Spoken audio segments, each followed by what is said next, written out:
Chapter 18. The River Guardians. By midday, they'd reached the River Guardians' encampment. Some were gathered a few feet away from the tents for their arrival.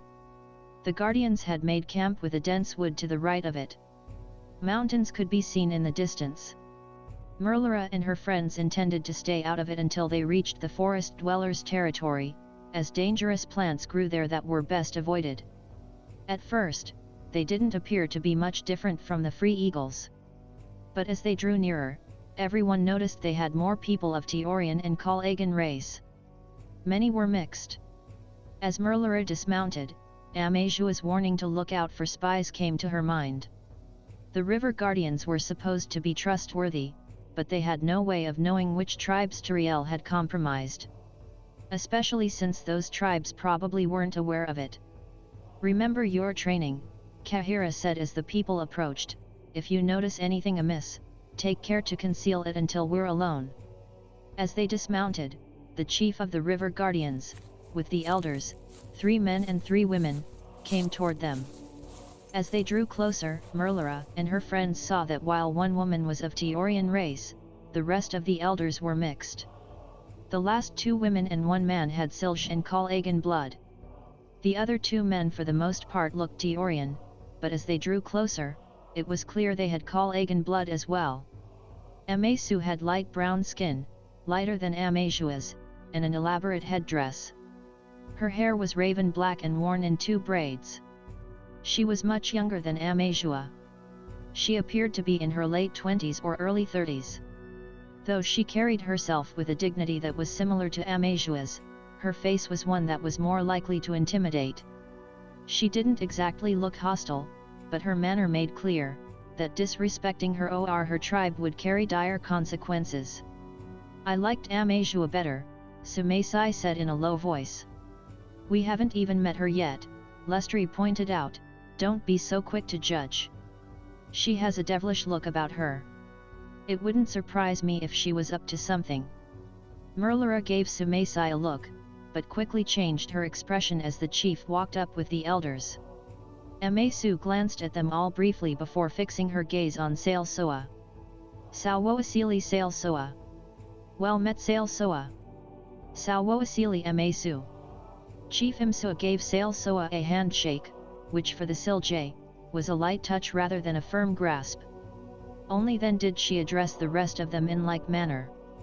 The elders followed her example, and Amazu introduced them by name. She introduced the woman of Tyoryan race as Mahilen.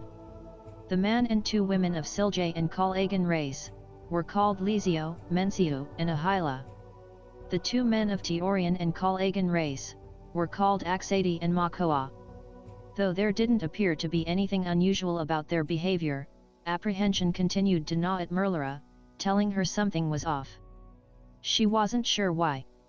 Amazu had an arrogant air, but she wasn't exactly unfriendly. The elders, though serious, weren't hostile either. Amazu treated Merlara with the respect due her as a queen. And naturally, she was even more respectful to Aaron.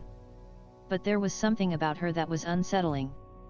The elders didn't give Merlara the same unease, but she sensed something was wrong with them also. One look at Aaron was enough to tell Merlara he sensed the same. His face was impossible to read when it suited him, but since Merlara had shared the vision with him, she could read his face as easily as if he were human. She hadn't shared this fact with anyone, so she was startled when Amazu turned to her and said, "Am I right in assuming that your Majesty and Aaron are bonded?" In her surprise, Merlara failed to hide her confusion. "I'm not sure what you mean. Surely you know how it's been told, that Aodhnait may mentally and emotionally bond with the dragon of her choice." There was an awkward silence at this. Aaron narrowed his eyes at Amazu. Merlara understood why. It was unsettling, not to mention insulting, for Amazu to make the assumption she could bond with a dragon against its will. "I'm afraid you've been misinformed. I cannot bond with a dragon without their consent. And I would be a poor leader if I attempted it. However, you are correct. Aaron and I are bonded. But we wouldn't be so if he hadn't allowed it." Amazu bowed her head slightly. I see. I meant no disrespect. That's what has been told among our tribe for generations. Myths often seem to prosper more than truth. They do indeed, Kahira answered. However, we hope that with the help of your people, such myths will be eradicated. Masu nodded, though Merlara fancied her face hardened. Of course. My people are ready to assist you in your purpose. She motioned to a young man of Callagan race standing by. Suwan will show you to your tent. Their horses were led away to be cared for, and Aaron lay down a few paces away from the camp. The man led them to a tent not unlike the one they had used when with Amashua's tribe, and left without a word. Silently, everyone sat down in a circle. Only after Sumaisai had looked out to see no one was close by, did Kahira speak.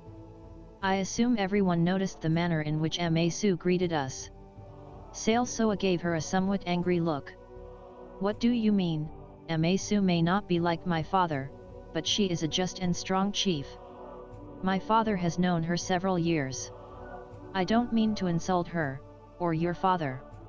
But something isn't right. It might not be her. It may be someone else in the tribe.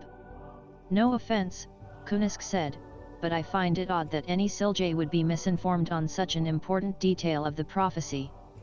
That's just what I was going to say, Sumaisai added. Salsoa looked irritated, but after a moment relented. I didn't want to say it, but I was confused as well. This is my first time meeting her. My father has interacted with her before. But I don't think he was aware of this any more than I was. Still, that doesn't mean she's untrustworthy. Well then, something else is going on, Terrell said. Did you notice how the tribe looked at us? Hardly the same welcome we received from the Free Eagles.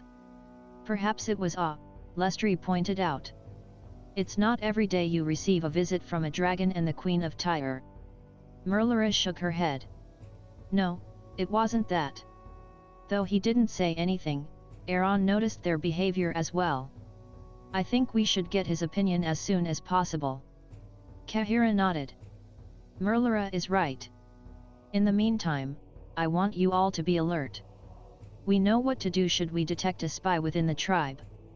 And Sumaisai, please temper your bluntness. It wouldn't do to provoke anyone, especially Amasu. She's not going to brush off your behavior like Amashua would. Fine. But if anyone provokes me, you will not retaliate, Kahira said sternly. Understood. Sumaisai glared at her. Fine. But really, I didn't mean I was going to attack anyone. It doesn't matter, Tyor said. Your sarcasm would be almost as much of a problem, given the situation we're in. Salsoa gave him an annoyed look. Vasiri was the first to notice. Friends, while it is crucial that we remain on our guard, we should keep in mind the Siljay are not our enemies. Of course, Kahira agreed. Forgive us for our hard words, Salsoa. We mean no disrespect. I understand. In any case, I'm confident we'll make it through, in spite of the look of things. Everyone agreed heartily, though each felt the tension hadn't eased. Just then, a young woman appeared in the entrance of the tent. Excuse me. Chief Imsuo invites you to take your midday meal with her. For a moment, Merlara expected Kahira to answer. Then she saw her watching her expectantly.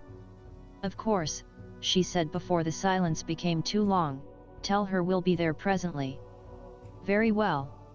When you're ready, I'll show you to her tent. When the woman left, Kahira said gently, understand Merlara, that though Salsoa and I know this land, it's important you show yourself to have the higher authority. You are a queen. In order to be respected, you must show yourself to be one. Merlara nodded.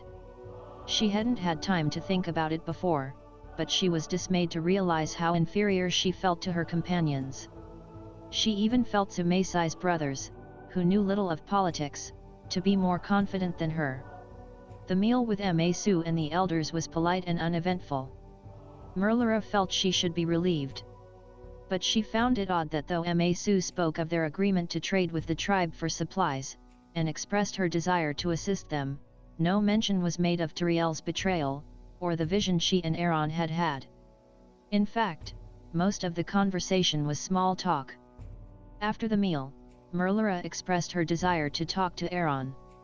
She was relieved when Masu showed no opposition to this, and was further pleased when Tyor and Sumaisai offered to accompany her. No one spoke as they weaved their way between the tents. Sumaisai took the lead, as if eager to get out in the open. Merlara didn't blame her. She hadn't felt at ease since they'd arrived either. She could see Tyor felt the same, but neither of them spoke. As they left the encampment, Aaron came to meet them. He'd been sitting with his back turned to them, as if on guard. "I've been wanting to speak to you all," he said in a low voice. "I suspect the others chose to acquaint themselves with the tribe." Tyor shrugged. "With the chief at least. Merlara says you sense something is off with the Guardians." "Yes. I'm not sure what it is, but Amashua gave no indication our reception would be this cold, in spite of his warnings. Amasu particularly worries me. She has the look of one who is unaccustomed to trusting people, even if reassured by someone she knows that they're reliable." "Don't take this the wrong way," Sumaisai said, "but I can relate to how she feels. My brothers could tell you many painful tales, about my inability to fully trust them over the years. Amasu has doubtless experienced enough, to prefer to depend on herself. But that's assuming Aaron has correctly analyzed her behavior," Merlara said. "All I know is that almost everyone here appears to either dislike us, or even be afraid of us. Somehow it seems more complex than the fact we have a live dragon with us. There's also Amasu's assumption you could force Aaron to bond with you," Tyor added. Sailsoa was surprised at her mistake. "My guess is that the Guardians have been hiding some things from the Free Eagles. But for how long? Who knows?" "Wait a minute," Sumaisai said. "I hoped not to have to say this yet, but Tyriel couldn't possibly have accomplished what she has within a few months. For all we know, she may have sown lies within Tyor and the wildlands 2 or 3 years prior. She's shown herself to be cunning enough to even deceive your mother, Merlara. You also don't appear to recall that Amasu said the assumption Aodhnait can control dragons has been told among their tribe for generations." "Really? Are we supposed to believe the Free Eagles never noticed this error?" The others stared at her, not understanding her point. Her meaning hit them all at the same moment. "Are you saying Amasu lied to us?" Tyor demanded, "and how could Tyriel have told her such a thing? She doesn't know about the prophecy." "Why not? Considering what we know now, she easily could have eavesdropped on private conversations and found out about it. If I'm right, and Tyriel is responsible for how we've been received, which also means she's probably placed spies here, that's just the sort of lie she would tell. We all know the most effective lies are the ones with truth mixed in. If this tribe is compromised, Amasu no doubt believes this lie, and may have asked that question just to see what Merlara would do. Of course, she would have assumed Merlara lied also, and in turn lied to avoid suspicion." No one said anything. Merlara and Aaron exchanged glances. If Tyriel knew about the prophecy, they were in far more danger than they'd realized, as Tyriel would be putting Merlara's capture as a priority. It also meant Tyriel had other reasons for wanting to control her besides people still supporting her. "We should make you a spy," Tyor said at last. Sumaisai smiled. "Thank you, but I'd make a much better assassin." "We have no doubt," Aaron said dryly. "Anyway, if what you say is true, we're in trouble." Sumaisai rolled her eyes. "Maybe we are, but you'll be fine. Don't you understand? If they're plotting something, they're not doing so without taking me into account. If I was what Tyriel says I am, I would destroy them all with one pass of dragon fire. But the only weapon that could harm you is a carry," Merlara said. Aaron gave her a long look. "Exactly my point, sister." Merlara looked at him in confusion before she remembered they were bonded. Aaron was steadily seeing her as more of a dragon than human. Suddenly the full weight of his words hit her. Are you saying they have carries? Why shouldn't they? Tyrael isn't stupid. She could easily have been sending carries to Seldrian loyal to her. Besides, the tribe most familiar with them is the Rising Bows. It's very likely she and Higlek used the chaos from the Seldrian and your mother's death, to smuggle carries to the wild lands.